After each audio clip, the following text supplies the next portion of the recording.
Hello, everybody. This is just a midweek sort of chat that we're recording. I'm having this conversation with Anne Peterson. She is a former Landmark Forum staffer and someone who rose to quite the heights in that organization, really all the way to the top, working directly with the man who founded and started the whole EST, which became the Forum, which became Landmark Forum, the man, Werner Erdhart, which is actually an assumed name. What was he? Sure is. Jack Rosenberg. That's right. Rosenberg, that's right, Jack. So Werner is a very L. Ron Hubbard-esque figure in our world. And he started EST in 1971? October of 1971 was the first Yeah, S training. He was yeah, doing mind dynamics trainings for about a year and a half, 2 years ahead of that.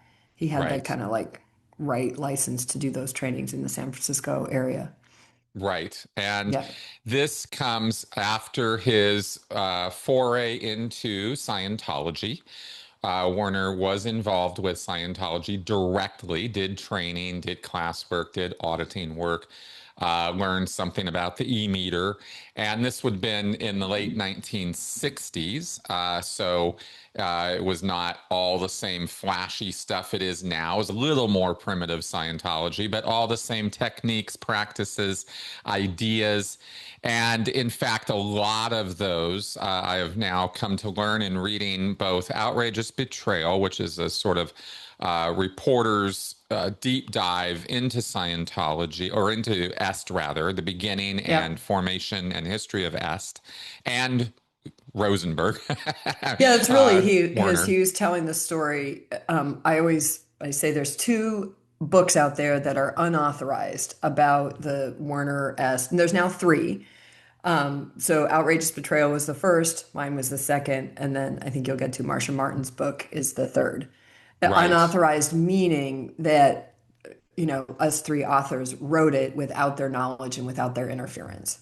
Exactly. And so you get a more un-PR version, right? This is the sort of Mhm. let's rip the cover off and let's take a deep look at what this actually is and what Werner was up to.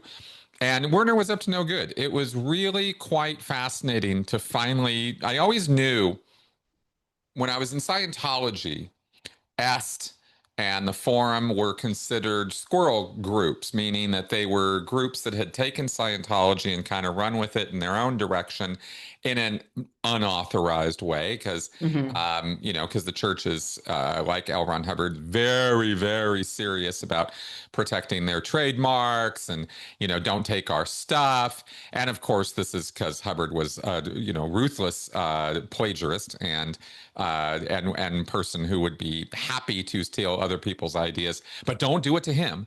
And so he builds this into the organization, and Are we noticing a pattern here? I mean, I've now worked with enough of these kind of guys. Yoga Man was the same. They're super, super, super protective, and I've now come to see that as a red flag. That people who are really, really, really, really protective probably are hiding something, well, and or every probably doing the accusation's a behavior confession, themselves. right? Yeah, Yeah. yeah. Yeah.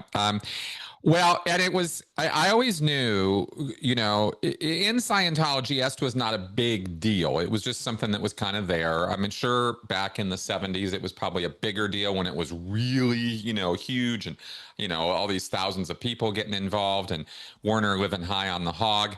And the thing that, but after I got out of Scientology, I knew this was going to be something I was going to have to dive into eventually. I was going to have to look into this and kind of figure it out. And what is the relationship of this to Scientology? Someone told me years ago that in the original EST seminars and workshop work that was done in the 70s, in the original days, they had Scientology materials, the Scientology dictionaries there in the workshops to define the terms and because they were using them so blatantly. And and this was confirmed in the reading of, outrageous betrayal. There were testimonials from former members who had been there um, that Werner ordered them to go through the Scientology dictionaries and materials and rename the concepts that they were ripping off from Scientology, and I was absolutely floored by that. Just this sort of boldness of it. But Werner was not only taking Scientology. Mind Dynamics was its own thing. Yeah. This whole encounter session, this sort of encounter group, let's get together in a group in a faux therapeutic setting, and then let's start dressing each other down. This is where Mind Dynamics and Werner really came into their own with this very antagonistic, hostile approach to what is now called large group awareness training, where you bring a bunch of people in. It's not just like Scientology auditing where it's one-on-one. This is more of, let's get a room full of people. Let's have incredibly precise instructions on how everything is laid out, Yeah. and scientifically work out all of the little, how long the pauses need to be, what words we need to use, how this needs to be done. And Werner would basically engage in 2 days and then 5 days off, and then 2 days or 3 days of these seminar activities. So it was like this 1-2 punch. And Can I Mhm. comment on that for a second? Yeah, Because yeah, there's please. something, so, part of why I reached out to you originally was because I started to realize that Landmark was built on Scientology. Like, no Mhm. kidding, for reals. And I had always prided myself that I did not get involved in Scientology. So I was like, joke's on you, Anne. But, and it was because I had started to learn some of these details. But Marcia talks in her book quite a bit about, because she was one of the Encyclopedia girls. That's what I call them, because accident, no accident, all the people who worked for him in his Encyclopedia door-to-door sales company were women. And that he was very much, in my opinion, exploiting it horribly. And she talked about like this exact, like hours and hours of training of exactly how to hold the paper and how to, like, where exactly what distance to stand from the door and when to put your foot in, and like all these incredibly precise moves to get in the door and it's all designed to make the sale. I She said, I think, I don't know, my memory, I've talked to have so many people tell me so many stories, so I'm not 100% on that, but I feel like one of the things that she shared was that in part was Scientology training. Like Hmm. that kind of precision and exactitude and da da da was an aspect, because she's very open in her book. Werner talks about it quite a bit. The Bartley book, which is also should be the Werner Bartley book, because Werner was deeply involved in the writing of that book. There's a whole chapter in there about the influence of Scientology, and he's quite open at that point. This is before Scientology comes after him and it becomes the enemy. Before that, he was quite open about acknowledging he thought Scientology stuff was brilliant. He didn't like the Thetan thing, that he never was into, but that exactitude, that precision, that way of doing things in Landmark, it would be referred to as Mm. impeccability. Mm. Either the man has OCD, which, who knows, could be. I mean, it's literally that level. It's really scary, actually, how it is around him in terms of how utterly exact everything has to be. The rooms reflect that in Landmark's in-person programming, but definitely back in the Est day. But it came from encyclopedias. Marcia will tell you it's books all the way down. That's what Mhm. she calls that whole business. It's books, and that's where he trained early when I don't know if he ever was in the field. He must have been somewhere, but he would train people, send them out to do these door-to-door sales, pay them a very small stipend, keep the rest of the money for himself. And then, but this exactness was a very important piece to making the sale.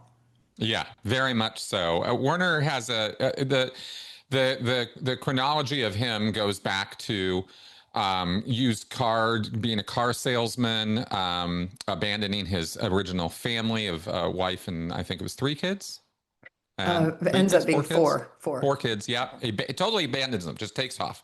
Mhm. Womanizing serial philanderer, meets a woman, decides, okay, she's the one for me. Off they go, and they change their names, and this is when he goes from Rosenberg to Werner Erdhart, which he got from reading about some Germans or something on the airplane, Exactly. like Heisenberg, Werner Heisenberg. That's where he got Werner from, Hmm. and he recreates himself, and he is already kind of tuned into the sales world. And then I don't know if he ever did door to door himself. It must have done some kind of practice with it in terms of selling the encyclopedias. But he seems to have twigged early on in the 60s, but probably it was sometime around the time that he's doing the Scientology stuff, that it's a better position to train others and run them ruthlessly, especially women. You can see he's gravitating towards this Yeah. because his whole beginning encyclopedia thing is all about getting women on board.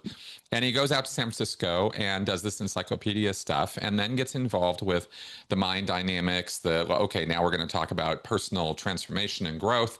And he's doing these kind of seminars, and this is a whole patterned operation that he becomes Right. part of. And then from there, in October 71, over the summer 71 in San Francisco, he tells his mind dynamics staff and his encyclopedia selling staff, he's got this little office with these people, these women, who, by the way, are doing Scientology TRs every day Yes. and are learning Scientology principles like the tone scale and a little bit about the E-meter and how to study. Werner has taken all of it and thrown it at them as this is how to do your job. Statistics, running his operation on numbers and graphs. He He took all still of that. has the staff he had around when I was working with him, and likely still does to an extent. The staff for him is, and I knew this then, they're like his guinea pigs. They are, so even when they come on board and they're like going to work for Werner, and which that pipeline goes from Landmark to Werner. Landmark does the indoctrination, then at some point you get invited to be on staff with Werner. And it's a very sort of rigorous, but not so rigorous practice. But I mean, I witnessed that. I had a guy, one of his staff, young, wonderful young man. They were all really great people, very young. And now, interestingly, a lot more young men. They're mostly young men, his staff, when I was around him. So of the 10 or 12, 8 of them would have been young men. And the promise to them is that they will be more than a fart in the wind. They will be a force to be reckoned with. I can't do Werner's big booming voice, so you'll have to imagine that. But I had one come to me one time. I was hosting at what was the Ritz-Carlton in Cancun. I hosted the course there 5 times. It was my favorite place. And the way the hotel sits is you drive, the front actually looks like the back, right? And then the front is facing the ocean. Anyway, this poor kid comes down to me. He goes, "Can you show me where the front door is?" I said, "Sure." Right there. It's the door you came in when you came from the airport. That is considered the front door. That's the lobby. You pull into the porte-cochere, the bellhops are there. Remember, they got your luggage. You walk in. That's considered technically the front door. And he's like, "Okay." I said, "There might be," because I'm like, why is he confused about where the front door is? And I thought, well, it may be kind of occur because all the windows and where you're coming and going as a guest is on the beach side, but that's not actually the front door. The front door is the porte-cochere where you can. Oh, okay. A couple hours later. Okay, I have another question about the front door. This went on for 3 days, and I don't even know how many times. And and I would meet him down there, and here it is, and how else can I answer this? And da da da da da. That kind of stuff happened, I mean, often. And it's only later when some of those same staff come to me and start telling me about the abuse they're experiencing and so on. And I saw the pressure, I saw the yelling and screaming. I didn't see the hitting and strangling, but But I would be told about that later by several people now, and even more than just that initial staff. I've had a number, since my book came out, I've had a number of other people come and tell me privately what they experienced while being on staff there. But that kind of like, there's something that he's after, an exactitude, I'm sure it's probably guised in some like, because you create, this is where your REM model fits in so great. You start to Mm, rationalize, what is he after? You're trying to figure out. So most of us made up he's after accuracy or he's after whatever. I think for mm, him, in my observation, A, it's a bit of a good old-fashioned power trip. And two, um, I think, he has whatever rationalization he has for treating people that way, yep. Yep. right? So, Yep. and it's all guised in training, but it's weird. It's Well, I think it's how he whets his appetite and need for control and manipulation of others, because I think Hubbard did the hmm, same thing. And I think that gotcha.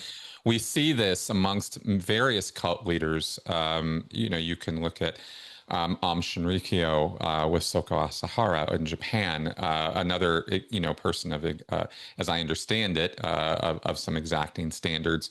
And I think you're absolutely right one of the things Werner took away from watching or listening to Hubbard, because Hubbard would make various references in some of his lectures, public level lectures, not super secret confidential stuff, about how he would test things or do things or Mm, just see what would happen, if he tried this or he tried that, especially, in the yeah. early days, let's try these vitamins or let's try doing this to this guy and see what happens, right? And I think this was, and whether Werner heard Hubbard say those things or not, I think it's part of that personality package of these kind of manipulative, predatory personalities that they draw people in. And this is where I think it begins in the office with the encyclopedia sales, is then moves into S, then goes on to, when you eventually were Mm, involved with it, where he's just messing with people and seeing what he can get away with. How far hmm. can I push people and how can I push them? And how, if I push them this way, what happens? Well, if I push them this way, what happens? If I get very, very, very angry with this person, what happens? Well, if I get very, very angry with this person, but then smile at the end and throw a whole twist on it, then what happens? And I think this is sort of the student of human behavior, predatory kind of thing that they develop in figuring out how to mess with people and what they can get away with, so that they can kind of fine tune their environment to, I'm going to get these people to service me or be my slaves, servants, whatever. How do I go But do you about doing think that? do you You know? think they believe this is for folks who are getting a good look at Chris and I get together and have these nerdy conversations all the Yeah, time. So we thought we'd start to totally. record some of them. So do you think that though it's like a conscious thing, or do you think it's an instinctual thing, or do you think it's because my experience of Werner, which is, I keep peeling back layers of, especially as I talk to people like you and I learn more and more and more about the history and so on, is that does he believe his own reasoning? Like that he is coming up with his own, he's trying to crack the code on human performance. And Warner's not alone in this. I mean, this is so really intensely 70s, 80s, 90s, early 2000s. I mean, everything, especially in the United States, is about how do I get more? How do I Yep. get more widgets? How do I get more money? How do I get, and that's all connected to performance, right? I mean, I'm even Yep. seeing it in the AI boom now, right? So, ooh, AI, I can do 10 times as much in half the time. I mean, it's this undercurrent that I think is sweeping us all, including the predators, Hmm. whether it versus a kind of conscious thing, because that's what I wrestle with. Because in general, honestly, my experience of Werner being with Werner it was fun. I mean, he's fun, especially if he wants something from you, right? But Mm. I mean, it was fun, and he was high maintenance. That's why it was high maintenance, and quirky and a little, a little. What do I use in my book? I use a term I can't now remember it all the time, but these quirks, like Yeah. because it doesn't occur like he's consciously doing that. It occurs when you're with him. And I sat in a lot of rooms with him and his staff. He really is trying to crack the code on human performance, and he's arrogant enough to think he can do it. And he's isolated enough in enough of a bubble. That's the other thing consistent with these people, these kinds of predatory people. They are very isolated. They end up constructing an environment that helps support their disconnection from the larger reality. Yeah. So they're Yeah. not operating from the same information. So I see this right now with Dump, I call him our president. But now, like, he does not. I mean, I remember when he saw a picture of starving children in Gaza and was like, well, I don't like that. Wait, what? How come that's happening? But all it takes is a call from Netanyahu to tell him that's not happening. And he wants to believe that. So he's like, oh, okay, it's not Hmm. happening. And Hmm. and that's what we're seeing all over. That's why mostly I'm interested in continuing to explore this, because it's gone way past Werner's and Hubbard's, and like those were sort of early adopters. Yeah, no, for sure. The whole transformation human potential movement. I mean, that was literally what it was called, the human potential movement. Yeah. And Otherwise known as the me movement, by the way, which fits also yeah, very well, well on what we're dealing with. Yeah. yeah, then you get the me generation, and things have only gone downhill from there as far as our individuation, you could say, from Hmm. each other. So there's a dark side to all of this, which I find sort of the meta, bigger picture of this. I mean, since you brought it up, I guess we can talk about this for a Sure. second, which is that our national culture in America and economy, a lot of our economy is built on or runs, there's a theme that runs through it. It wasn't really built on this, but it became a theme that was integrated rapidly with very quickly in the post-industrial world, which was expansion, expansion, expansion. If you're not growing, you're shrinking. If you're not growing, Right. you're somehow dying, right? It's only growth, a growth mindset. There are so many Yeah. terms for this, and it's a ultimately destructive mindset, which I have a real problem with philosophically, because it demands more and more intensive work and resource acquisition to maintain a growth thing. Hubbard Right. was all about this. He literally Mm. stated over and over again in the fundamentals of Scientology, which I'm positive Werner picked up on, that if you're either growing or you're falling, there's no Oh, yeah. staying the same in We this used to say universe. that. We used to say that in introductions. That's, Yeah, that's why you should register. But because the yeah, piece I'm curious about is your thoughts about, is this, it gets portrayed now that we have, we can look back, hindsight is 2020. And it kind of gets portrayed that these guys had, people think that they're like sitting in some room going, ha ha ha, how I'm gonna manipulate people and get rich. And I don't think it happens like that, which is part of why you spend time with these people, like they really do believe what they're saying to an extent. I mean, not fully. I don't know. I could still be naive. Chris is working on my naivete. yeah. So, I but think it it, goes back and forth. I think it goes back and okay, forth. that would make I, sense. I, Yeah.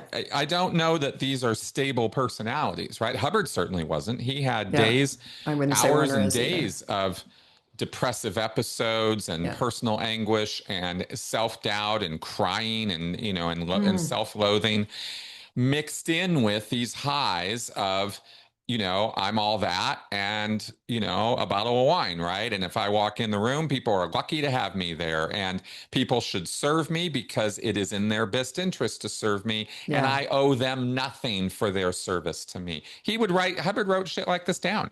I mean, this was how he thought. So we know that there's this sort of, at least with him, there's this kind of ping-pongy thing.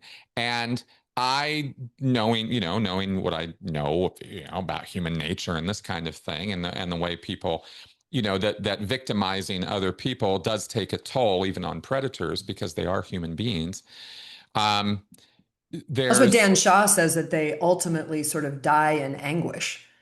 like Oh, that they routinely. die in Yeah. anguish. They very frequently will, of course, disconnect. I think we're starting to see this in Trump right now, actually, where he's getting further and further, getting more dementia style state, because you can't, at some point, reality intervenes on your reality. And we all experience this, and it's our ability to deal with cognitive dissonance that I think has a direct impact on our mental health. If the more strength we have, and this is something I've kind of learned in my conversations with you, actually, the more strength we have in ourselves to hold two conflicting ideas and then stay curious and observe them and engage without making it right or wrong or getting all into the righteous emotionality, another reference to your REM model, right? Like without getting all entrapped in the emotionality of it, that's the stronger the mind, Yeah. because reality is full of seeming conflicts. And fundamentally, isn't that narcissistic personality disorder? Is they can't, is a disconnection from reality, is a mental mind guard against, typically it's some kind of an abusive or very difficult reality people experience in their young childhood years or young adult years, and then they start to construct a reality that is safer and puts them at the center of the universe, which is not That's hard right. to do in a society that says we are the center of the universe. So Exactly. it all comes Exactly. together. I have a little thing about, I love studying these guys, but not to make them, I mean, we can lock up every predator. It won't matter. There'll just be more. Like, not that we shouldn't do that. I mean, I think they should be held to account, of course. But to me, if the rest of the population that is not a predator learns to recognize predatory behavior and stop rising it, stop giving it stage, stop giving it credibility, stop Right. giving it food, basically, stop feeding the monsters, and the monsters will lose power. They get their power from us. They're not Well, getting they their do, power and from an internal they source. they do so by seeming to enable us and empower us, and Hmm. that is all necessary because of that underlying theme of, well, we have to grow, grow, grow. I have to make a living. I gotta. What was that they were saying in South Park? The last South. I gotta make my nut. I gotta. You gotta make your living, and these guys rise, they naturally seek to and rise to these positions of power because they seem to have answers that we need in order to navigate this Hmm. world. And so they're offering these solutions, and that's why we enable them, because, oh, well, you know what to do. I should learn from you. Well, what they Or really have is confidence, they right? have Like they tons have of they at least the appearance of confidence. yes, Whether they actually do or not, who knows? That's between them and their psychologist. But that's right. they certainly have chutzpah. They have the arrogance and the confidence to say, "I got an answer," and that my answer is the answer, or my answer will work for you, kind of thing. So yeah, so there's Warner in this. It was really interesting because as you were texting me as you were reading the book, I was loving your responses, and because you are the Scientology expert, and I was like, wait, what are all these connections? So yeah, Oh, there he so is in the many. 70s, and he creates this organization really by taking and repackaging work, which, let's be honest, our entire economic system calls for that. I mean, how do we get how the pharmaceutical companies make millions and millions of dollars? Is they take some natural substance, put in a few other extra ingredients, patent it, and sell it.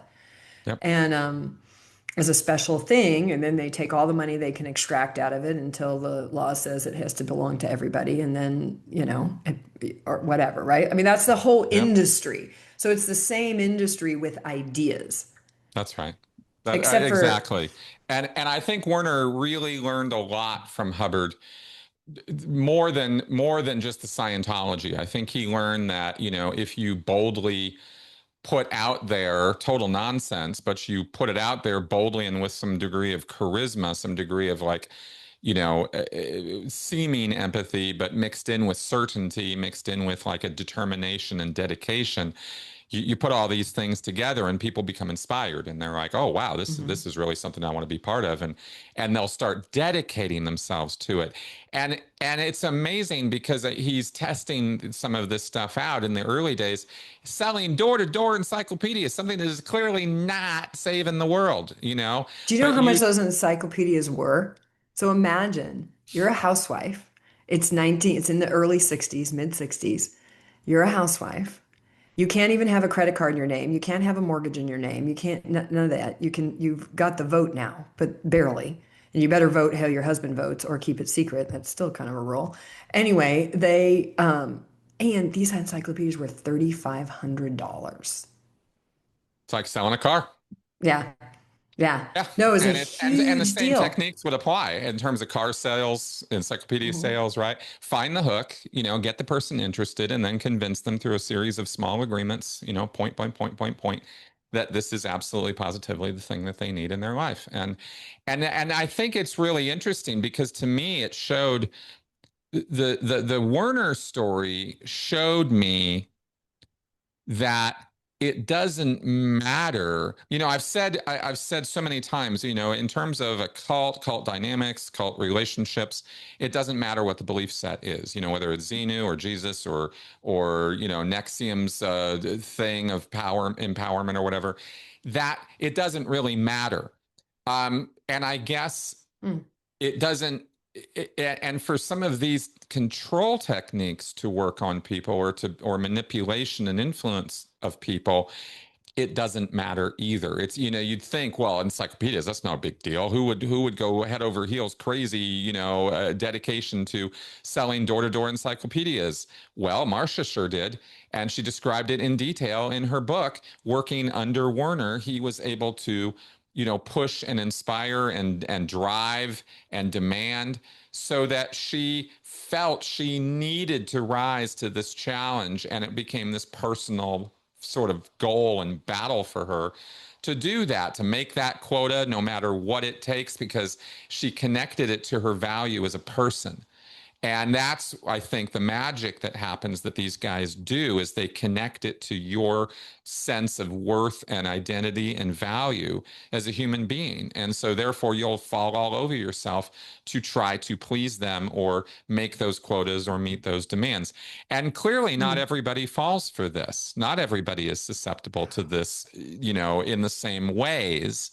But I believe that if you find the right emotional hooks and the right moral hooks to get into the person, that you can find the thing that they will do that with. I think every person has Well, let's talk something about, there. okay, so Yeah. this is really good because Yeah. I'm actually now seeing a lot more out of because I've read all these same books, obviously. Mm. But Marcia talks very openly in her book about she's basically seeking, where she is in her journey right now, how she's sort of understanding as she's doing her own, deconstruction process. And she's Mm. got way more to wade through than you and I put together because Mm. she's been, she was what, 22 years old, I think.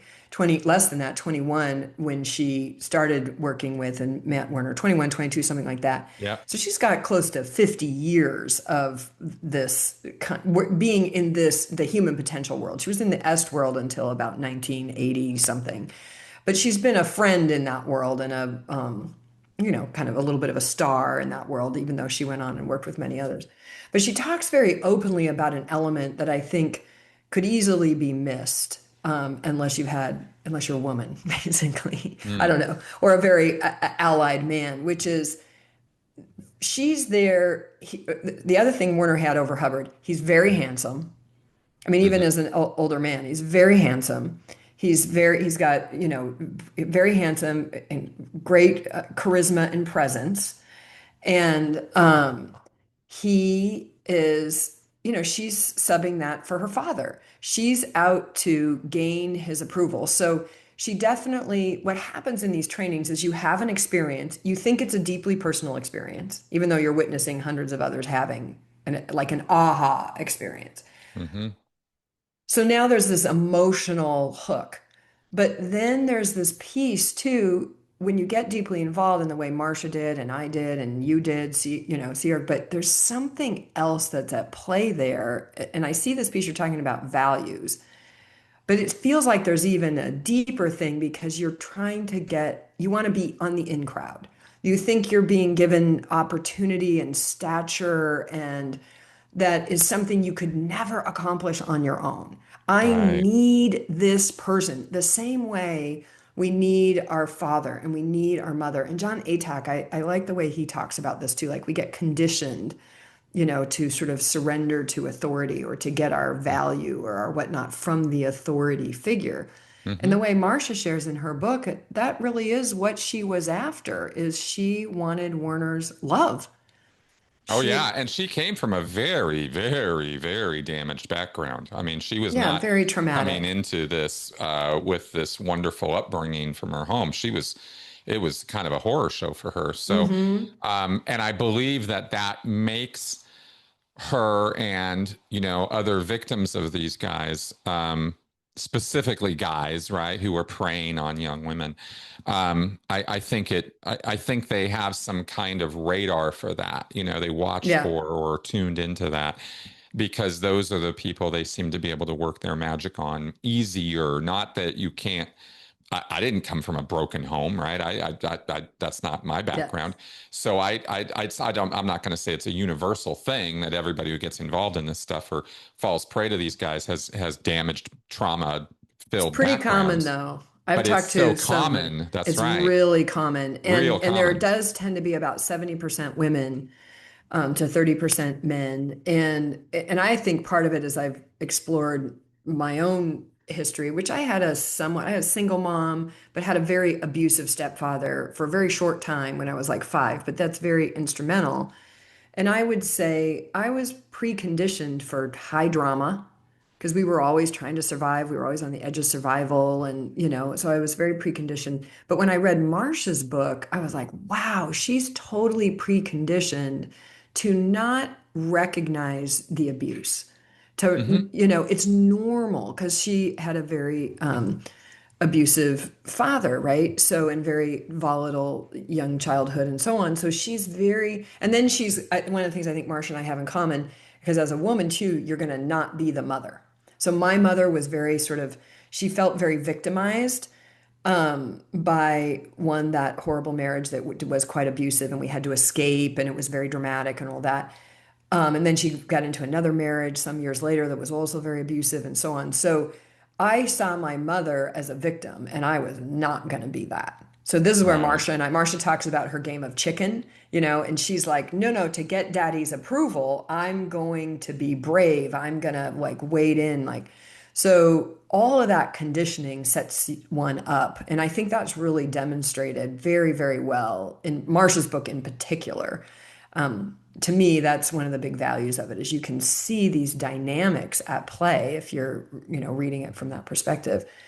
But it's interesting. I agree with you. I think these, predators know. They know. And I think Werner knew. I mean, I threatened twice to have them thrown out. He knew not to do certain things in front of me. He Right. knew, because That's that's that calculus that they're always running, right? What can I get away with people in general? And then, Mhm. okay, when I bring people in, what are this person's limits? What are this person's limits, et cetera? And they sort of, calibrate around that.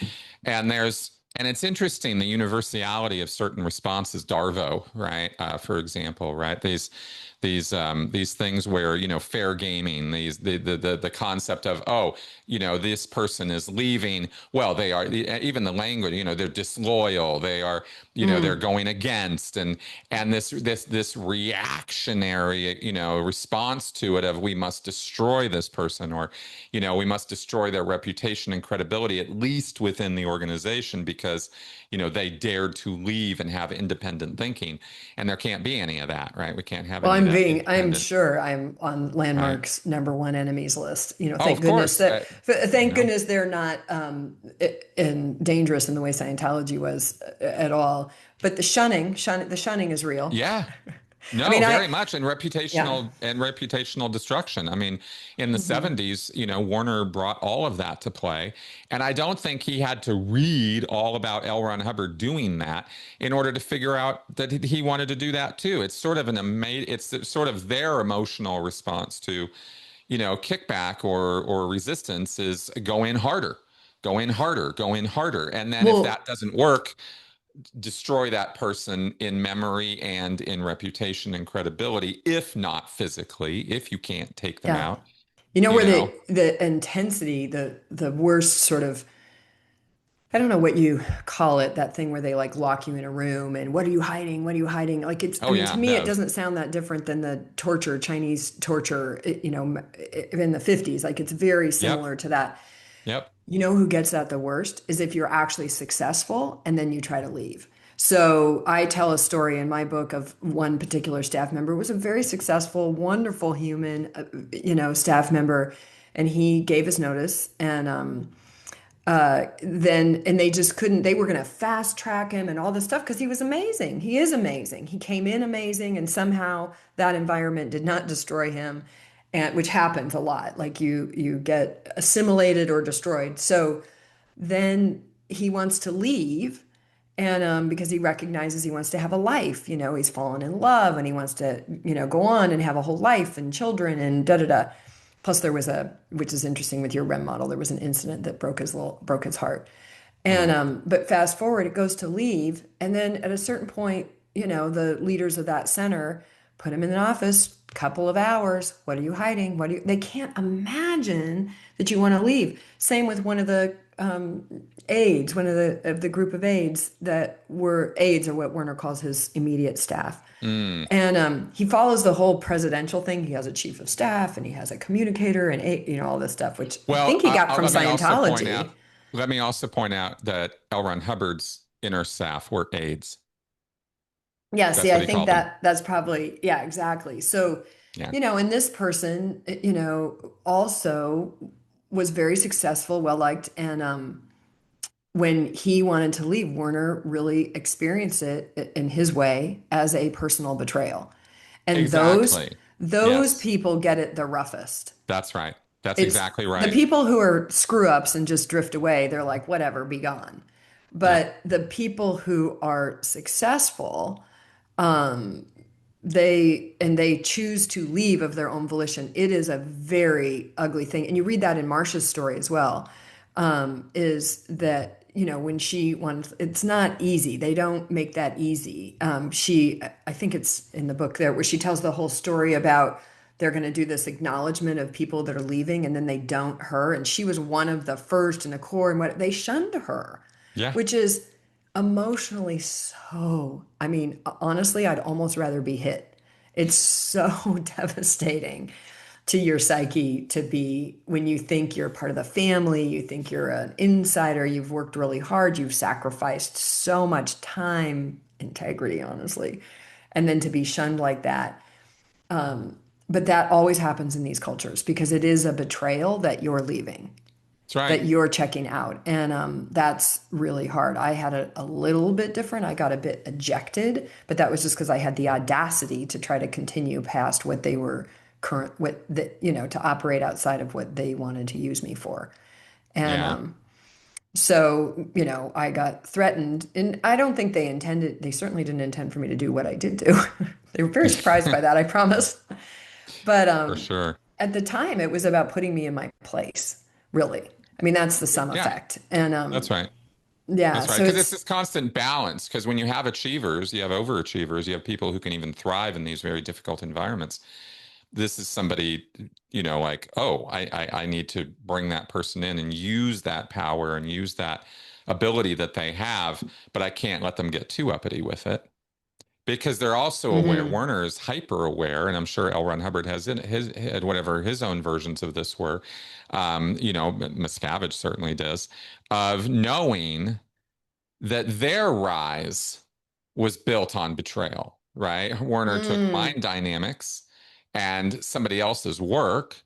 And I'm not saying it was great work, but it was somebody else's work. And yeah. he took that and then he took Scientology and he kind of amalgamated them.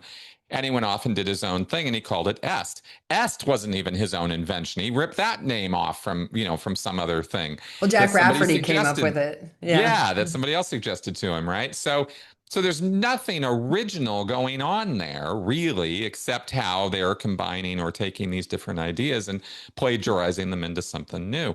And I do mean it with Werner, straight up plagiarizing them. I mean, it was not Right. even like, it wasn't even subtle. So he's aware of how that works, how that whole machination can take place, and how somebody could Mm. easily do that to him. So they become determined in their mind. And this is why Hubbard, squirrels, you're squirreling, you're taking my stuff and daring to do your own thing with it. Well, what's Scientology? It's Hubbard doing that with earlier stuff. So they're hyper aware of their own vulnerabilities and shortcomings, and they're constantly watching for any threats coming in their direction. And yet they've put themselves in a position where they need overachievers. They need people to do their work for Mm. them because they're not going to go do it. They're enjoying the high life now. I couldn't believe, by the way, Yeah. I could not believe how fast Werner was into that. Was like, as soon as he got a little bit of money, as soon as it started coming in, own place, separate office, the finest of Boat, everything, instead of Gucci. spending all this money. I get, the car and the accoutrements and the furniture and the shine in my shoes. And let's get these people who are willing to volunteer for the organization.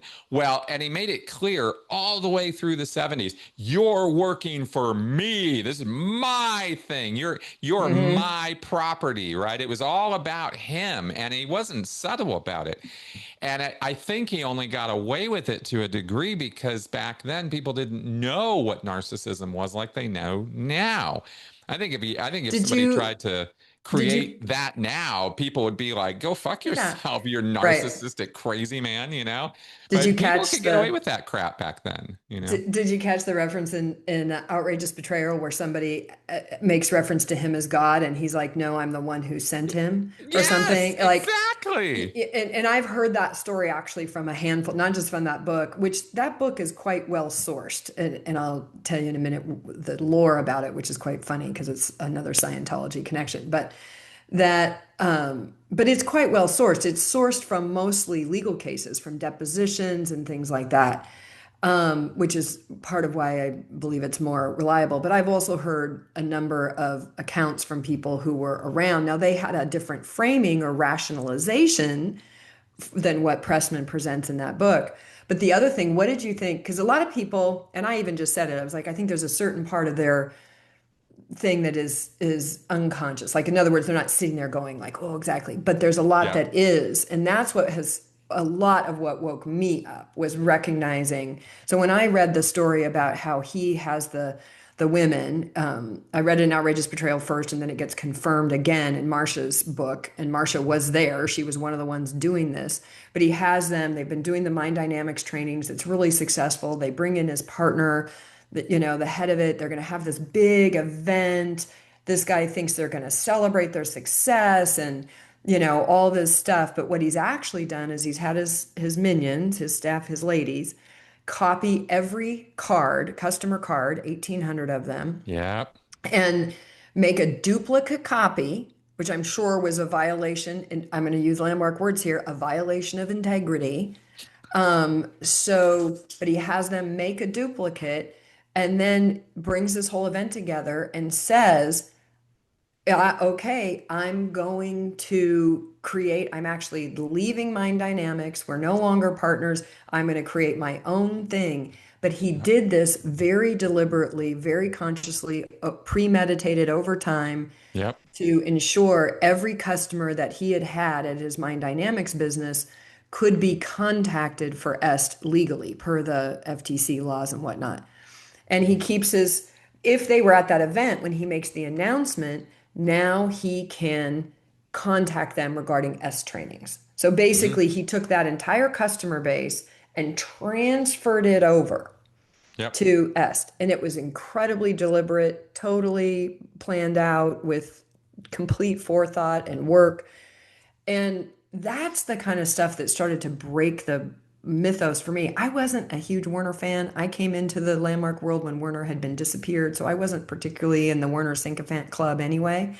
Yep. But I did believe that the person who had created, as I had been taught, created the Landmark world is lives, I had assumed they live what the teachings are, which is in this whole values of integrity and blah, blah, blah, and very particularly very defined and all that.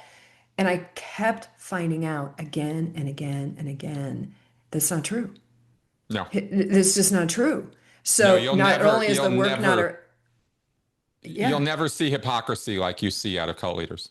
And even the threat that they gave me in 2020. So I had a whole business. I filled this program for Werner and his colleagues and all this stuff.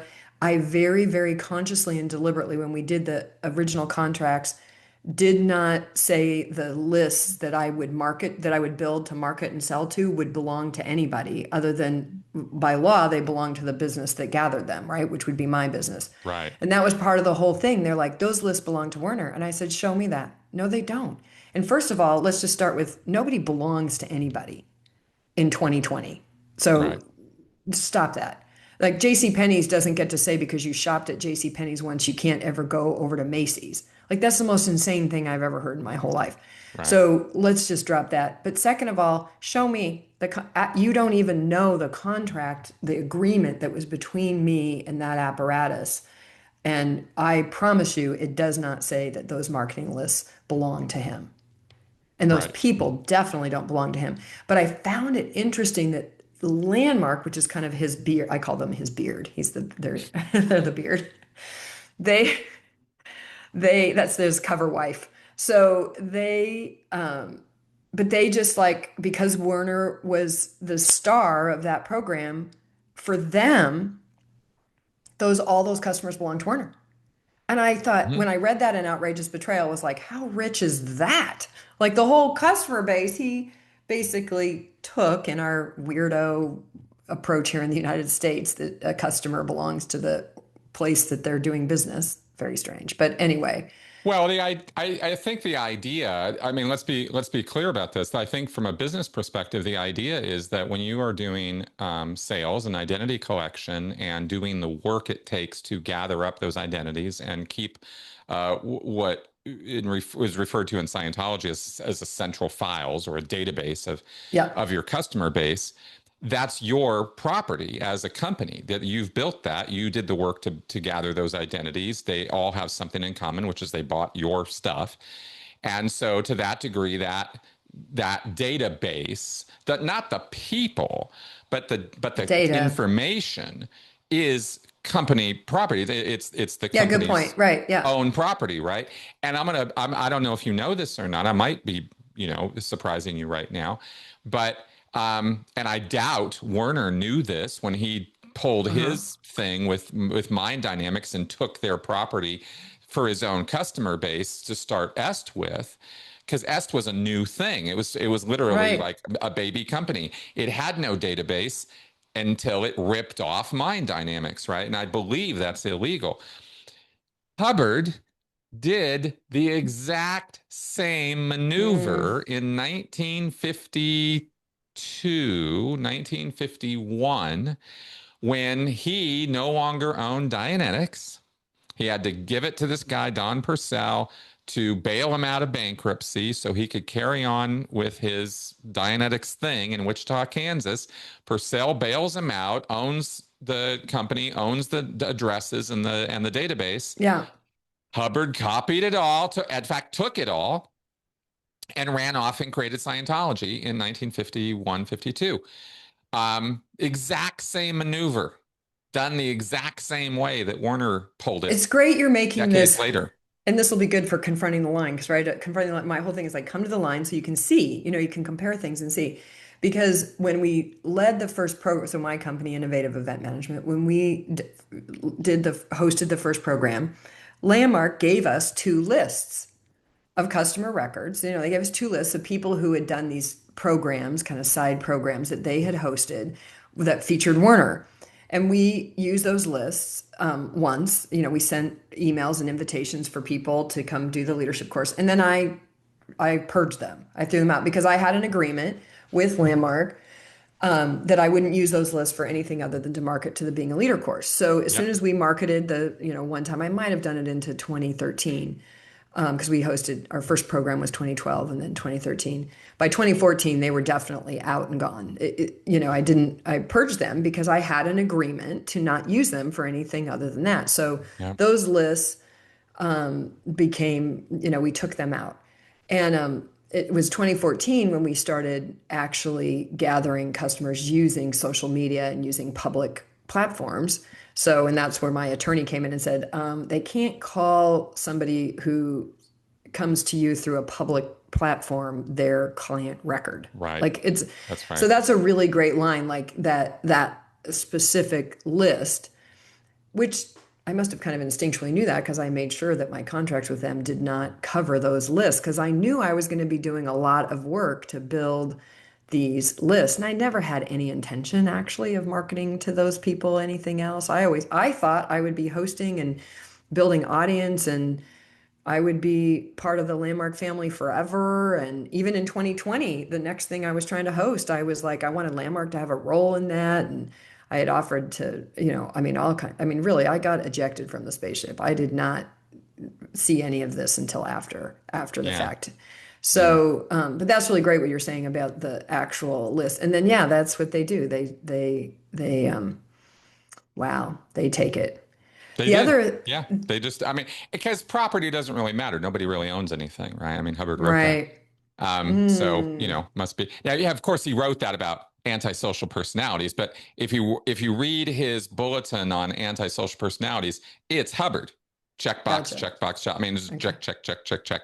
It's all him. And of course that's what he's writing about. I I was I was floored, absolutely floored to learn how much Werner took from Hubbard organizationally. I had no idea he was running on stats. I didn't know that he was having his inner circle, and I was a little frustrated at the lack of detail about this from Marcia in her book, and also even from the outrageous Hmm. betrayal. Barely really got into this at all. I would love to know more because Werner took the e-meter and he didn't put it out there for use in the public seminars, but he used it on his staff. He would have them get Hmm. ethics interviews and auditing sessions. And I don't know what the hell they were being audited on. I don't know if he was using Scientology processes or coming up with his own stuff. Either one would not be a surprise, or a mix of both. There's the details of that are lacking, and yet the knowledge that his inner circle staff were being subjected to metered ethics interviews by ethics officers. That's what they were called. That there were registrars, not salespeople, registrars. That is the only But people still who say registrars. that. The only people who use that terminology are Scientologists. I've never heard anybody else use that before. And Werner is just ripping it straight off from Hubbard's works administratively, not just the technical side, the methodology stuff. I was absolutely floored by that because I Mm, expected to find parallels in the seminar information and some of the processes that are used, the danger process and the terror process. yeah. Some of that stuff is, clearly Scientology inspired, but I didn't know he was running his staff on metered ethics interviews. That there were ethics officers. I just about fell out of my chair, Well, what? because it really it made the case for Scientology that they and please understand what I'm saying right now, Yeah. because Scientology's a horrible, destructive money-making scam. I'm in no way, shape, or Yes. form defending or standing up for Scientology, and yet they were absolutely right that Yeah. Werner didn't just take a little bit from them or wasn't just Hmm. inspired by them. He ripped them off completely. And I did not realize the extent to which he had done that. Well, now part of why that happens, okay, so let's not step over the fact that most of these personalities, the Hubbards, the Werners, these personalities, they don't like to work very hard and they don't go very deep, right? Okay. Yes. So let's talk a little bit about the enablers slash users. So one of Sure. the things that happened, and I can't share the name because they don't wish to be known publicly, but a few have called me, but one in particular that was a very high Scientology person, but several people came from Scientology starting about 72, 73, 74, and they come right from the Scientology organization over to EST. Yeah. And one of them did a lot of development work. They were on the development team. So one of the things that Werner is very genius at, and I'm actually the beneficiary of this, is he is quite good at recognizing talent and smart things. And he goes, okay, run with it, go. And he doesn't really interfere with you. He used to say to the other instructors sometimes, he'd be like, leave Anne alone. Let her do what she knows what the hell she's doing. You guys don't even know. Stop making her explain it to you. Like, why are you bothering with that? He was Mm. quite good at, and this is something that, it turns out really well. Honestly, the person who he would sort of gift a thing to you, like, okay, you, Joan Holmes, he's like, this was right before 60 Minutes. The thing is coming out. He knows it's coming out. He knows that, his staff's going to be there talking about the abuse and so on and so on. I don't think they knew about the claim of sexual misconduct or whatever, which is actually such a tiny, tiny part of that interview. It's really a shame that it got taken out by that Yeah. because the bulk of the interview is about the very same stuff that I would then be finding out about in 2021 and so on. But he is very good at saying, okay, you, Joan, I'm going to separate myself completely. My reputation's about to be tracked. You take it and you go. He's said to two people who were his accountant, they were the whole personal coaching, what is it? International Coaching Federation, ICF. Mm. Actually, was the people who were part of the origination of that were Werner's staff. They were the part of the accounting staff. And that in that time, and this happens, I've been around these tables, he had the thought like, hey, coaching, athletes have coaches. Why don't people have coaches in their personal life? And then he would, two people on his staff would get excited about that. And he'd say, okay, you go create a coaching thing. And he would really leave them alone and let them do that. So I think part of what happened is people came from Scientology. He liked Scientology. He used Scientology. He was very public about that until Scientology's reputation starts going down the shitter.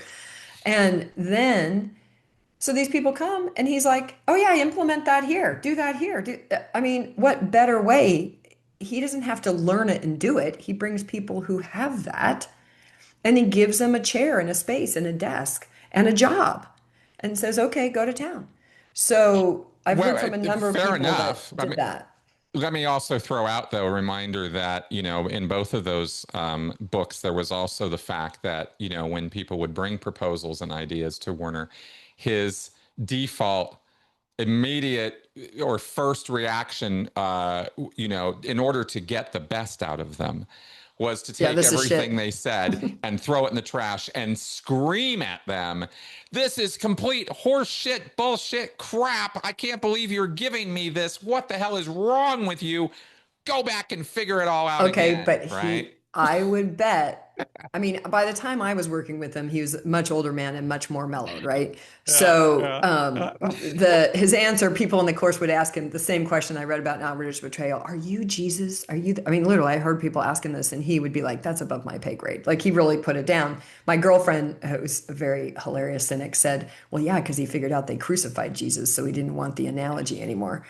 So, but he wasn't, that would be somebody who was an underling, somebody that he was shaping, training, da da da. The people Right. I'm talking about, they may have come on staff, but they would have come on kind of like how I was, more at you're not ever equal. Like you're always there serving at the pleasure. I had these Yeah. huge arguments with his staff about, because they would go, you're serving at the pleasure of Werner Erhard. I said, no, I'm not. Technically, the dude works for me. Like, shut up. I never kind of got into that. So then they would just leave me alone because I was making the money. So Mm-hmm. I Mm-hmm. think that there's some people, there's just one in particular that I know of that I've had several conversations with. He's probably listening to this right now. He knows who he is, who was a very high level Scientology person. See, he wouldn't have been screwed with in that way Fair because enough. he was Sure. bringing something. Same with Don Cox, who's one of the early Right. presidents. Same with Stuart Emery, probably to an extent. Now, if you stay in there long enough and you get our common language now, indoctrinated enough, it might start to shift. Like if I had ever actually gone on Werner's staff where he had true power over me, Right. those all bets would probably be off. That's right. I maintained that distance very deliberately. I think I instinctually knew that. I Mm, instinctually knew he made a joke one time. He's like, "Oh, you should work for me." And I said, "I would never work for you." And he said, "Why?" And I said, "Because you create a really yucky, hostile environment. I would never work in that environment." And he just laughed. He has this big, great laugh. He laughed. He knows, and you we ready? went But on he a, knew what we were saying was true. yeah, we were friends to the degree to which you can be friends with somebody like that. So Yeah. I think this thing about enablers, I call them enablers because that's what Mm-hmm. you end up being, whether you know you're that or not.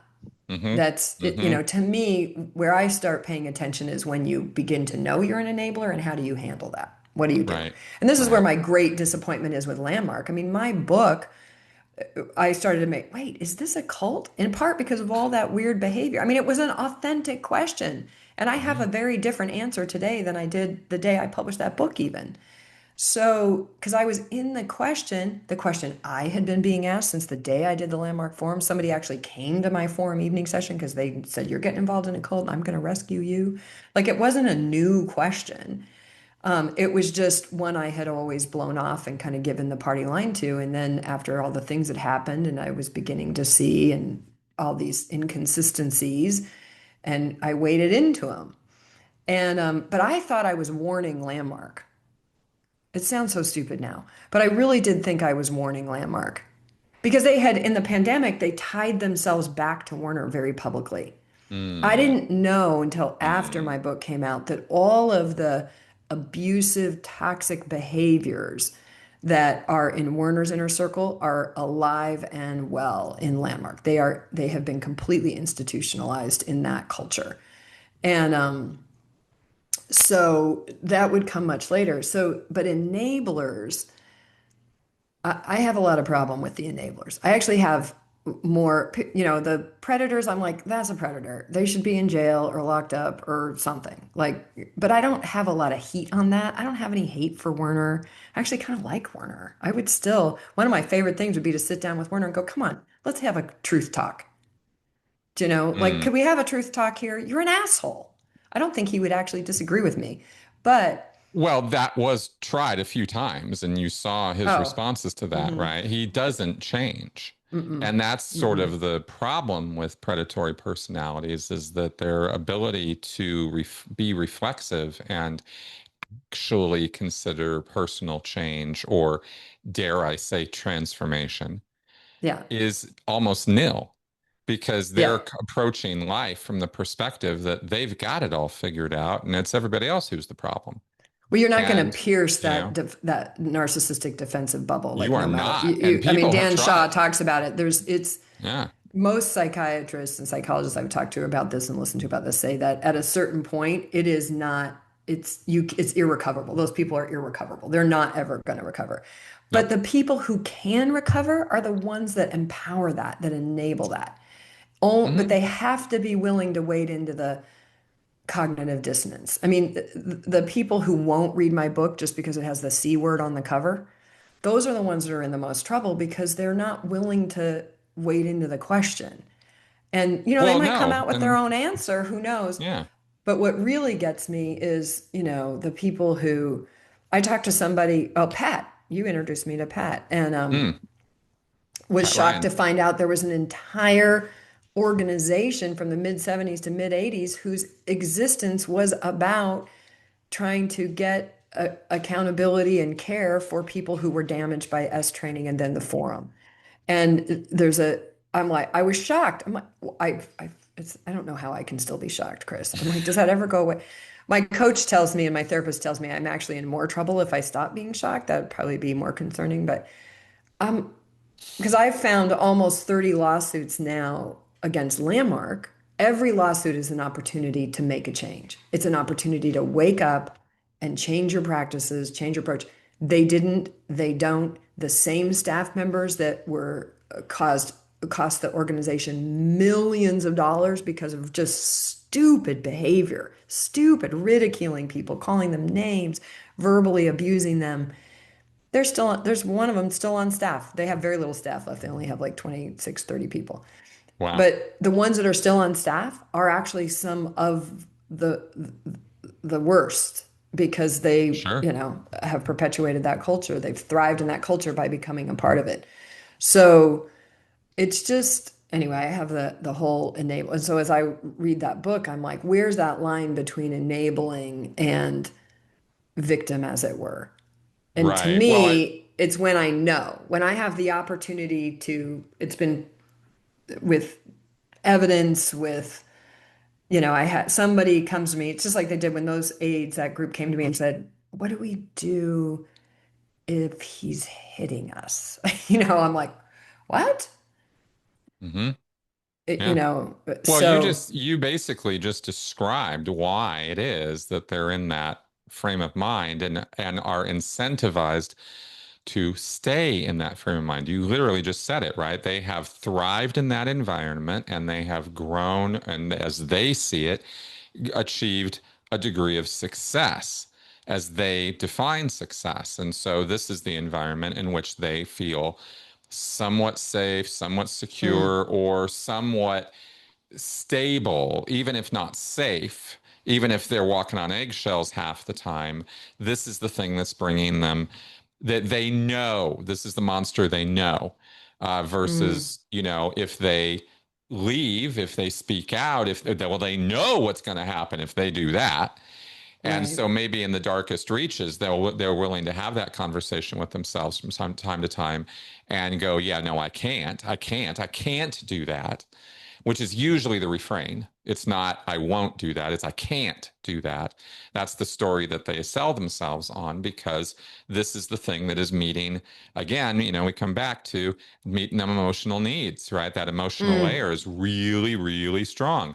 And safety and security is one of the most powerful of our emotional needs, right? We must feel safe and secure.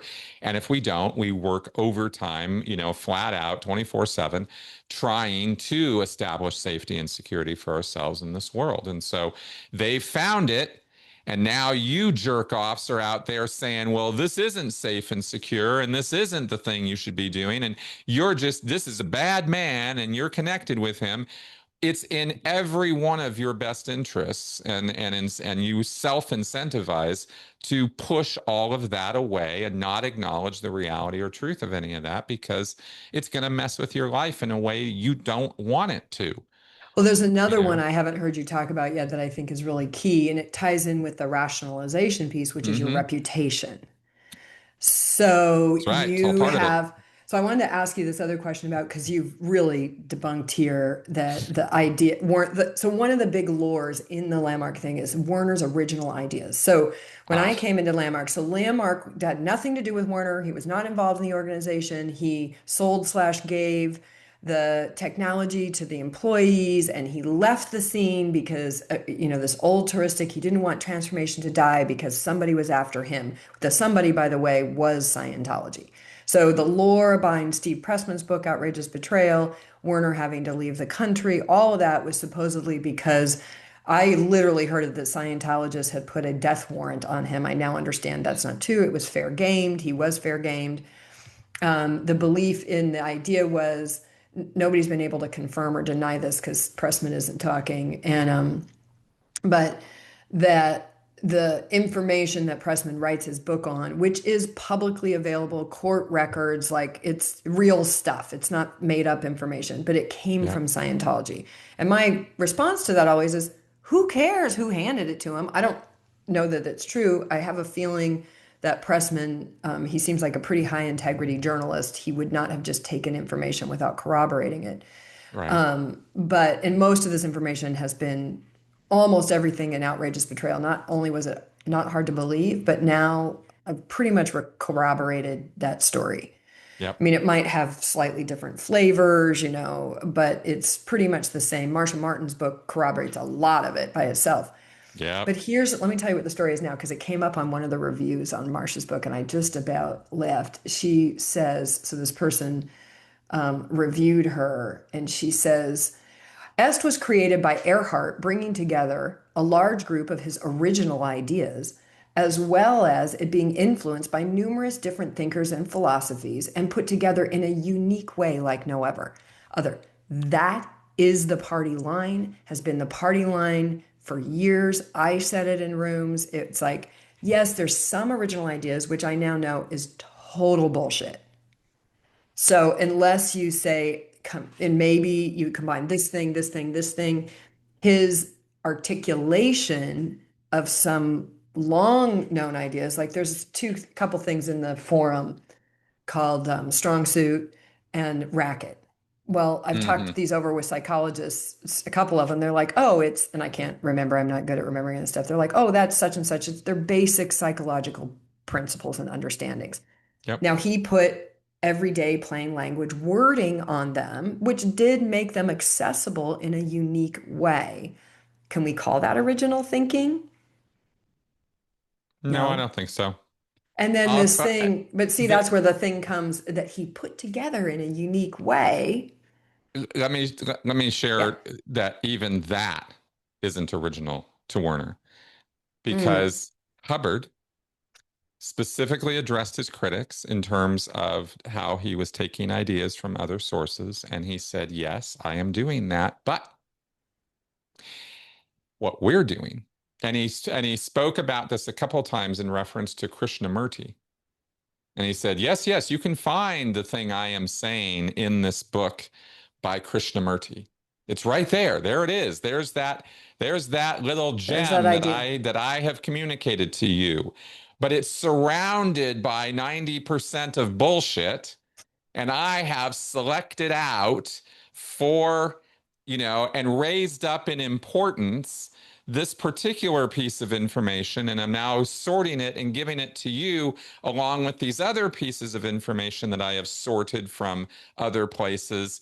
And I have established the correct importance or priority of these pieces of information that are surrounded by total bullshit, right? And so Right. if you so sure you can find the Thetan or whatever, right, in Yeah. Krishnamurti, but he also piles on all this other stuff that's not true, and it's all curved, and then he introduces the idea, and Krishnamurti actually is taking this very basic truth and trying to mess with it and give it to you in a way that you would never be able to use that truth, not like we have distilled it in Scientology and put it in its correct priority and importance so that you can receive it. Mm. And so Hubbard explained what he was doing that way, right? It's very, very in tune with Okay. what you were reading there. So you're totally debunking for, I mean, I was on my way, but you're totally debunking for me this idea because I've had it. There's a great movie about Ford and intermittent windshield wipers. I can't think of the name of the movie. It's really, really good. I'll have to look it up. Yes, You can put it in the show notes. yes. But it's this guy, he invents these, and then, he's working for Ford, and then he ends up in this long running lawsuit. And there's a great scene in the movie where they are basically make the point that anything that we create comes from parts and pieces of something else, right? Mm-hmm, And mm-hmm. I've studied imagination, that is the way it works. But here's the difference, folks, listening audience. Here's what I've learned that totally fits with what you're just saying. If I'm in a room with a leader who maybe did put it together, took parts and pieces and put it together in a different way and said it, and then claims it as his, I'm still in the room with as my dear friend Mike Jensen would say, an out integrity leader. I'm in the I'm in the room with a flim flam man, Yep. how or woman.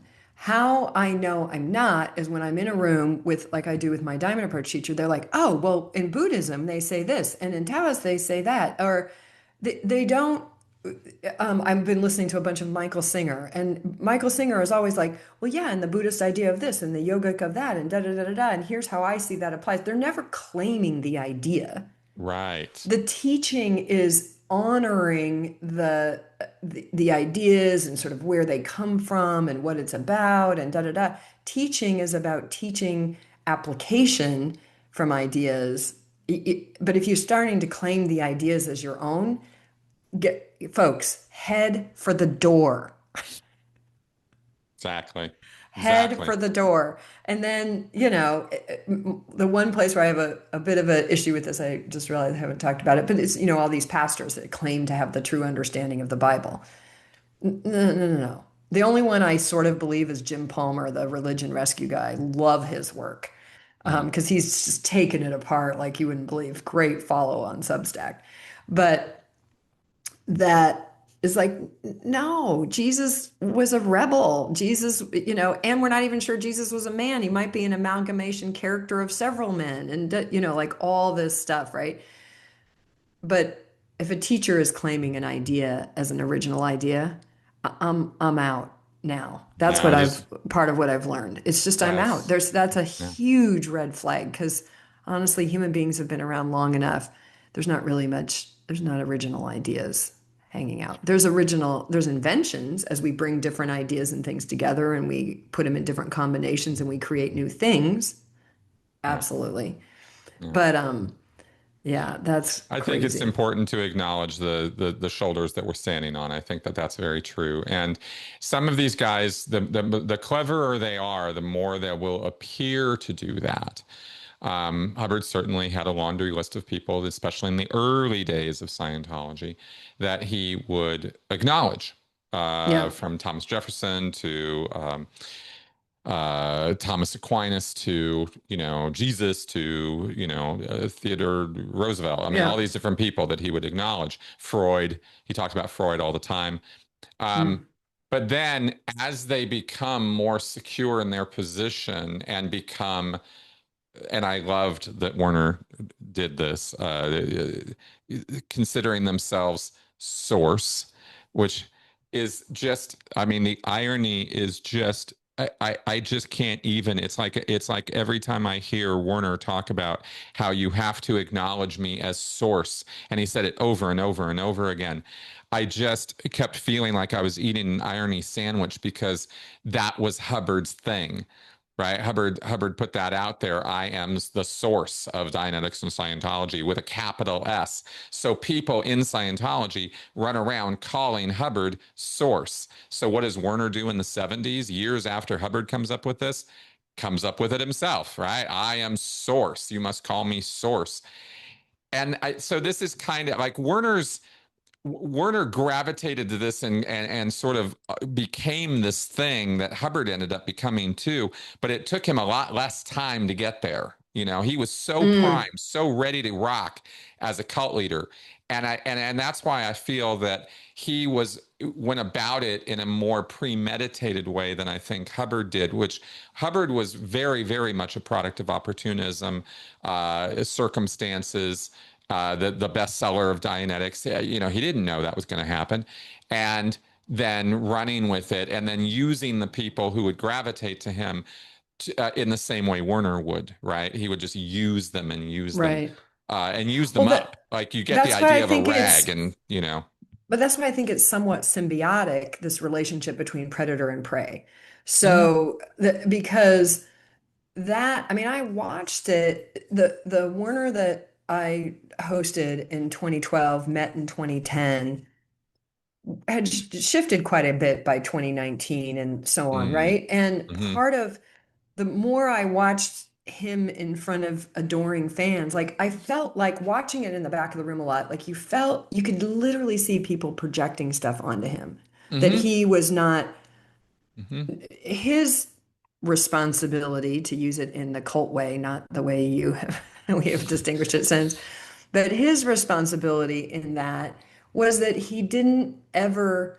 No, that's not true because he would pretty regularly sort of demur off of it, right? Like he would go, no, no, no, don't relate to me like that. And it was interesting because you could see him get confined by the sycophantry and the adoration. Like it was not as Mm, fun for him because then he didn't have a partner to spar with. mm, He didn't have, I think that's why I liked Mike Jensen so much because Mike didn't really have that. Mike was like, no, that's bullshit, that thing you're saying. They loved that. It was fun to go to dinner with them because they, yeah, you know. So this adoration that we give to people is poison to them. It's poison to us, but it's also poison to them. absolutely, And that absolutely. is, part of my enablers thing as well. But that kind of like yes, you're a source. I mean, I have had some brilliant people that I love or good friends explain to me the true meaning of source, and that if I give you source and you give me source, that together, I mean, it doesn't even make sense. And I'm like, no, that's just not a thing. It's just not a thing. I'm here, you're here. I love the way Michael Singer talks about it. He goes, what did you have to do with it? You came from a cell and you didn't even make that cell into a person. The cell knew how to do that without you. You didn't even need to be involved. You never were involved. He's very funny how he does this whole kind of train about, really debunking. I've come to the realization recently that I believe the fundamental lie of the human potential movement is that we have control, I that we would are in agree with charge. you on that. I would agree And with you on that. I understand, I can already hear our critics, oh, but I can control my mind and my perception and well, sort of. I think we have Yeah. more control over that than we realize, but we don't have total control. Mm-mm. I woke up last night in the middle of the night worried about how to handle my business finances 4 times. I can handle my mind during the day. At night, it seems to have its own free will. Mm-hmm. So, Mm-hmm. that gets Exactly. me up, right? And then I can, through my free will, turn on some meditation music, or, I'm doing this neuroscience coaching certification right now. I'm loving it because I'm learning how to play with my brain the way it actually works. So I now know what to do to stop that, train. But I didn't Right. ask for that train. I didn't, No, of course not. No, of course not. So There's 90% of what's going on in our in here is way below our awareness. Absolutely. yeah, I have been so Absolutely. liberated by that insight, Chris. I can't even tell you. I'm like, oh, thank God, thank God, thank God. Oh yeah, no, it Because really if lets you I off were the in hook on it. charge and this Yeah. is the way it's going, we got Yeah. problems.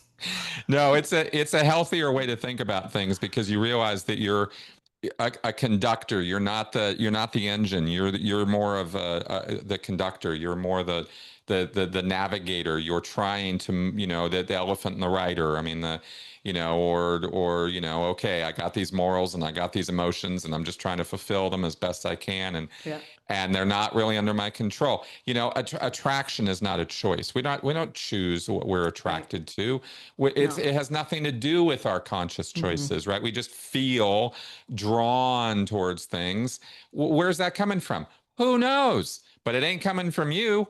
It is coming from you, Not but that it's not you, coming from yeah, your conscious self, right? right. And so it's just more proof that there's a lot more going on under the hood. There's one last thing I want to circle back to Yeah, real fast before we wrap yeah, up today, which is there's an interesting point that doesn't get made a lot. In fact, I think I've really only talked about it once, maybe in all these years. And it's an interesting one. And I wanted to get your take on it. Feels to me, when we talk about Werner, when we talk about Hubbard, talk about these predatory personalities, there is this beginning period, or these early years sort of thing where they are pushing boundaries and pushing limits constantly and seeing what they can get away with. And I am absolutely convinced that this is a purposeful activity that on their part. okay, Because I don't think you accidentally victimize other people yeah, as a repeating pattern of behavior. Coercion is purposeful and intent, and shows yeah, intent. And they learn things about people by doing that. But I think one of the other things that happens, and certainly some of the things you've mentioned about Werner in his, later years, after he sort of experiences the rise of source, and I am the God and I am the one who put Jesus the here and all of rise that. and the fall. Yeah, he had his rise and he had a fall. And Mhm. Scientology, absolutely, I'm absolutely sure, was part of that fall, whether they were feeding documents or doing other things or arranging media, blitzes and attacks against Werner. Of course they did that. Right? Because Hubbard hated Est and wanted them gone. And so Yeah, Scientologists would go into action to do that. So he had his rise and he had his fall, and then he just sort of kept, he separated from the forum landmark for years. As you said, you got in, you didn't even know anything about the guy really, no, because he was so divorced from it, still profiting from it, still making money and still living on the high hog, right? But not openly, worship me kind of right. thing. So so there's a little bit of an interesting story arc there, right? Where Hubbard never really had that. He failed in the end, but he failed because he went absolutely nuts. I mean, he just lost it biologically, dementia Yeah. and paranoia and all of the products of a lifetime of victimizing people. Means he died alone in a ditch. Really, is kind of Hubbard's Yeah. end. Is he died alone and terrified and afraid, Yeah. and all of his teachings meant absolutely nothing at the end for him. So all that being said, Yeah. where I wanted to go with where I had a different point to make though, which is Hmm. um, these guys crave, I think, or maybe could be looking for someone to put them in their place. They're constantly running around Hmm. putting everybody in their place. Hmm. Constantly, you're below me. You're below me. Let me show you how. Let me beat you into Hmm. submission. Let me verbally slap you into submission, but I'm going to put you in your place. And no Yes. one ever really puts them in their place, right? And I think Right. maybe one way of thinking about Werner a little bit is that maybe he did get put in his place a little bit, right? And he was savvy enough or intellectual enough or experienced enough to realize, okay, now the move for me is to fall back and disappear for a Right. while. That's an unusual move. It's something that maybe is the only original thing about Werner compared to Hubbard or some of these other guys is he knew when to pull back.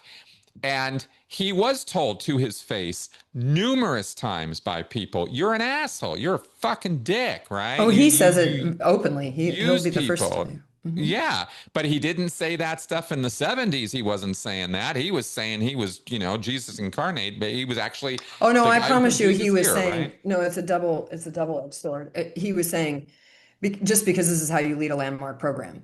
Mm, When I met the very first time I met Werner, I was invited to come to a being a leader course that was being hosted by Texas University.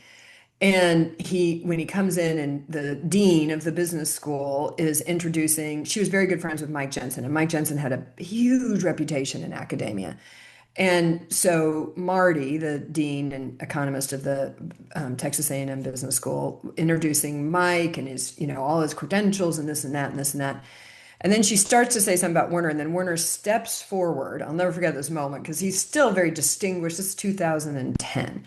okay. And he's very distinguished. And he steps forward, "I'm the guy with no credentials whatsoever." Ha ha ha ha ha. The whole room laughs because, of course, he's famous. And this is, and particularly to this crowd, he is considered sort of one of the fathers of the human potential movement. And he has worked very, very hard as teams of people whose entire existence is to protect his reputation. So Mm-hmm. he left Landmark. He kept the money funnel open. We have actually found the purchase and sale agreement from 1991. And near as we can tell, we don't know how it actually happened, but the agreement was that he would take, comes up to roughly 70% of the proceeds, up to $18 million. And we know that that agreement concluded in 2010, but we don't know exactly what happened then, except we do know that he's still funded by Landmark. So a Yeah. big part of why I think he stepped back was to keep the cash flowing. He recognized Yeah. that if he stayed, the organization would die and he needed the organization. Plus, there's lots of other countries. Oh There's lots yeah. of other countries. So he Oh goes yeah. off to he goes to Russia. He works in Russia for a few years. That's right. The main place he settles is in Japan. Builds up a whole other Landmark in Japan, which Landmark comes in later and buys. Actually, but he started up, one of the things that he's done I mean, it's so Machiavellian, you kind of got to admire it. He has resold his original ideas to so many people in so many ways. It's like mind-boggling. We actually had a moment in the Being a Leader course where the guy they had sold this technology called Mission Control, which is a time thing that's very much like David Allen's time thing. I mean, it's almost exact. But anyway, he'd sold it to this guy named Jerry, who owned a company, JMW. And then we were using it in the Being a Leader course. And all of a sudden we realized, oops, Jerry's in the Being a Leader course, this one. Oh, we should take that. Should we take it out? Oh, but then that kind of messes up the flow. And well, maybe if we just put their copyright oh, let's add that to the slide really fast so that Jerry sees that we're, because they didn't have an agreement and he's sold and resold his ideas. That's why the landmark reinvents itself every 5 years. I promise you, with every one of those reinventions, Warner is making money. Yep. So so that's what happens. Rick Ross said to me one time that Warner is by far the shrewdest of all these leaders. Very shrewd, very smart. And that is true. Yeah, I mean, I would say I that would agree with that. that I matches would my agree with experience that. of him. He's Yeah. very shrewd. He's very smart, and he's not completely lost. He's not lost to the ego stuff quite the way so many others are. He's That's right. interested in the money. He wants the Yeah. money and the lifestyle.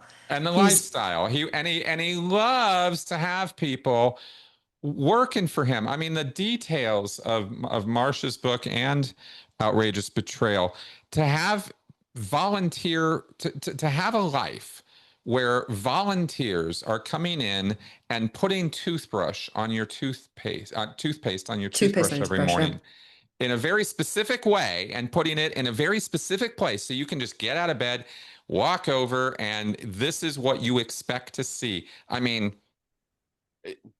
Oh, you should, how we had to set Jesus. up, how we had to set up the room and the exactitude with which the eye drops had to be and the coffee and da da da and the temperature and like all this stuff. And I was good at it because I'd been trained in landmark and and I'm quite present. A lot of it was the rationalization, the reasoning was this was all about me learning impeccability, the volunteers, impeccability, being present, noticing that the eye drops are exactly this many inches from the thing and they're exactly lined up and da da da da da.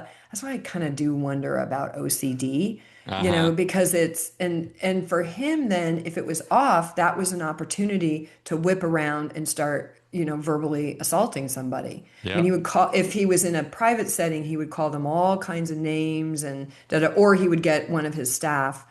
We haven't even talked about Hanukkah. I have one more Oh, book for you that might be torture, but it'd be great if you at least skimmed it. I want you and John to get the Speaking Being book, which is the modern version. So Speaking Being is basically has the landmark forum in it in a book. And I would oh, love for you guys to look at it and say, is Scientology still alive and well in that work? I'm super oh, well, yeah. I curious. want to check that out. Because Definitely. and Yeah. then we could have a whole other show just talking about the Yeah. migration from the 70s and 80s. Warner leaves the scene, but then what happens? And how is that foundation? How is that foundation? This is a teaser for our next talk about this. So, how is that foundation alive and well and shaping the organization still today? Right. And, Right. Warner got back involved quite directly with Landmark about he never left really, but about 2015, he observes a forum and then they're going to reinvent the forum. And, I was in rooms, they were working on it. And honestly, I liked what Warner was doing. I was like, oh, thank God he's making it simple again because it'd gotten a little esoteric and weird. Mm. So, um, but it's this very symbiotic relationship, which is why I say when you get to the inside, you're like, oh shit, I'm in a cult. Because the number one thing that they use to defend is that there is no single leader, but there is. And he's just managed to to export his personality, the highest thing. If you really get into something with some of the higher ups in Landmark right now, one of the things they're going to say, I'm the closest thing to Werner Erdhart you will ever experience. Well, that's not good news for No, that's anybody. no. That is a horrible thing to say or think about yourself. Wow. Wow, wow, wow. Okay, let's wrap up. Okay. We've talked for quite a bit here and covered a lot of material. I wanted to, I mean, I maybe I should have led with this, but obviously this was all about overlaps. You kind of sort of Mhm. the Venn diagram here of like, Scientology and Est Forum landmark stuff, and like, and a couple people who were involved with both for years kind of talking about that, right? That was sort of Right. what we were doing here today. So I hope as a result of this, there was some inside baseball stuff here, but I think everybody was able to keep up generally with what we were talking about. And I hope that you found today's show, as always, informative, entertaining, and and Anne, thank you very much for taking the time to talk with me today. Thank you.